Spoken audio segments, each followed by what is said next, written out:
Hola a todos los estudiantes de literatura. Hola, soy la profesora Estrada. Hoy vamos a estar estudiando el movimiento del barroco. Ya habíamos estudiado la Edad Media y estudiamos también el siglo de oro español, el Renacimiento. Ahora vamos a entrar en el barroco. Cuando hablamos del Renacimiento, eh, y el siglo de oro, dijimos que hubo una reforma protestante encabezada por Lutero y Calvino. El Renacimiento fue una época donde se trabajó la armonía, la mesura, tratando siempre de alcanzar ese equilibrio en todas las cosas. El barroco inicia en una época donde se produce una contrarreforma para combatir la reforma protestante de Lutero y Calvino. Esto comienza, como dijimos, que el Renacimiento duró pues hasta el siglo XVI. Este comienza como a finales del siglo XVI y todo el siglo XVII, es decir, que el siglo, por eso le llaman a veces le llaman el siglo de oro, porque duró todo un siglo. No fueron como otros que duraron medio siglo y que van decayendo hasta que va entrando el otro. Así como decaía la época del Renacimiento, okay, y surge el barroco, así como decaía el siglo de oro y surge el barroco. Vamos a ir viendo que surge como esas oposiciones no religiosas y el barroco va iniciándose, dentro del otro movimiento, va empezando sus características como en forma dentro del mundo religioso, es decir, que se pone una contrarreforma para combatir la reforma protestante de Lutero y Calvino. Se abre un tribunal y un tribunal que se conoce como el Tribunal de la Inquisición, con el propósito de juzgar y castigar pues a todos los herejes o todos los que pensaran de una forma diferente, que no fueran como los católicos, ¿no? Y se prohíbe pues todos los libros que se consideren protestantes, es decir, que ya se le pone una censura a ese tipo de literatura o literatura de los ateos y cualquier ciencia que hiciera, es decir, que los científicos de la época también se vieron afectados por esto, porque cualquier ciencia que fuera en contra de esos ideales religiosos, pues entonces iban a ser sancionados como herejes. La Iglesia Católica se involucra en todos los asuntos del Estado. Y cuando esto se consolida, entonces es cuando comienza verdaderamente el barroco. Entonces, al estar consolidado con el Estado, pues ya el Estado a veces tomaba cosas, pues, casi como por encima del Papa, o el Papa lo permitía, o él permitía lo del Papa, es decir, que había una confabulación entre ellos, ¿no? Y entonces comienza el barroco con una época muy conflictiva, porque se pierden muchas libertades, y una época de desengaño, una época muy pesimista, mucho pesimismo. Y producto de todo esto, la nación española sufre una crisis económica y social. La literatura sufre cambio, todo sufre cambio, porque cuando vienen unas crisis de esas, lo hemos vivido nosotros aquí en nuestro país, cuando ha venido una crisis, pues se sufren cambios en todos los aspectos, ¿ok? La literatura sufre cambio, los escritores entonces comienzan a criticar la desvalorización del ser humano.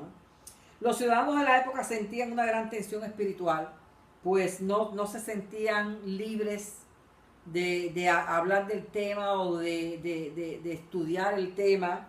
Tenían esa sensación de inseguridad, el temor a morir, el temor a ser descubierto como un hereje. El hombre ya no era visto o apreciado como en la época del Renacimiento, la época del siglo de oro. Y se presentía de alguna forma la muerte, la inseguridad, como cuando uno vive en un país de dictadura, que si no piensas como ellos, pues tú sientes esa tensión, ¿no? Esta crisis empobreció a España y los cortesanos se enriquecieron con el oro y todo eso que traían de América de los colonizadores. Y como en toda crisis socioeconómica hubo desempleo, pobreza, prostitución, delincuencia, vagancia, mientras que el pueblo se empobrecía, los poderosos se enriquecían más. Era una época de muchos contrastes. Por un lado, ese empobrecimiento del pueblo, por otro lado, ese lujo excesivo de la nobleza, de las cortes. Ante esta situación surge un conflicto entre realismo, idealismo y también, como siempre se ha visto en todas las crisis socioeconómicas, la gente se reinventa y surgen pues nuevas ideas artísticas, nuevas creatividad y vamos a ver una creatividad en acción. Una creatividad en acción que se manifiesta no solamente a través de la literatura, sino la música, la arquitectura, el arte. Pues este movimiento barroco no pasó inadvertido para nada. Y a pesar de ese pesimismo, de ese desengaño, de esa pobreza, de esa delincuencia, de esa prostitución, de ese desempleo, de todas esas manifestaciones que ocurren cuando hay una crisis socioeconómica, hubo también una manifestación grandiosa creadora que se lanzó a la aventura y creó una literatura hiperbólica y creó una arquitectura con ornamentaciones excesivas, unos estilos en el arte y en la arquitectura y en la literatura recargados de ideas originales, algo parecido a lo que en estos tiempos, ¿no? Pero en aquellos tiempos, con los recursos de aquellos tiempos, una forma diferente. Los creadores pretendieron exaltar y estimular los sentidos y buscar lo nuevo, lo extraordinario, como hemos visto también en estos tiempos. En esta época surgieron las escuelas poéticas concertistas y culteranas, que ya hemos estudiado muchos escritores de esta época, y los temas principales que fueron la fugacidad, el cap diem, la fugacidad de la vida, la sátira social, la muerte, lo divino. Eso es una preferencia por el hiperbato y la alteración del orden, de las palabras en la oración, así como los opuestos, que eso lo vimos en mucha poesía que estudiamos. El arte barroco pretende impresionar la sensibilidad, la inteligencia, estimulando de una manera dinámica. El barroco termina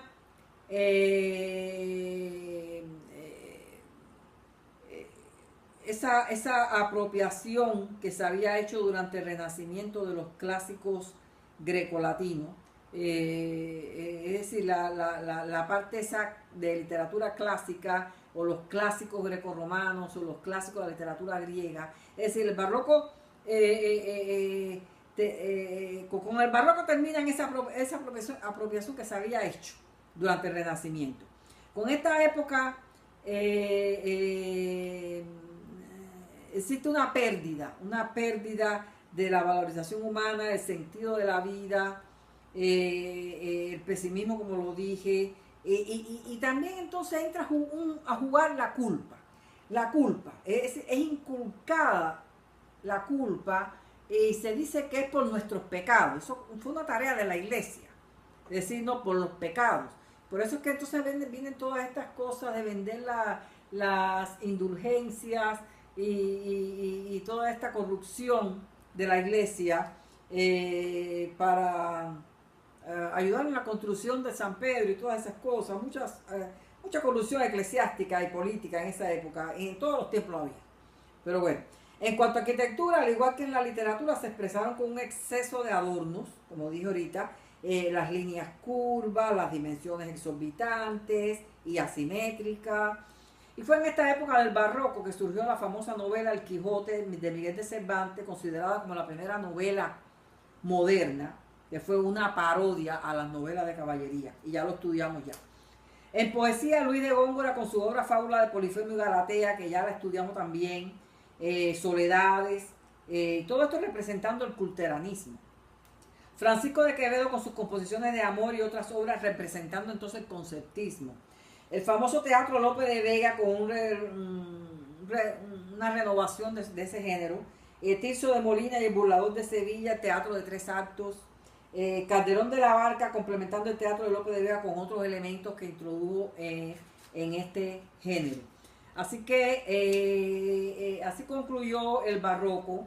Y después del barroco vino el neoclasicismo, que fue durante el siglo XVIII, finales del siglo XVII, o desde mediados del siglo XVII hasta casi mediados del siglo XVIII, también conocido como el siglo de las luces. Ese es el que vamos a estar estudiando en la próxima clase, así que los espero.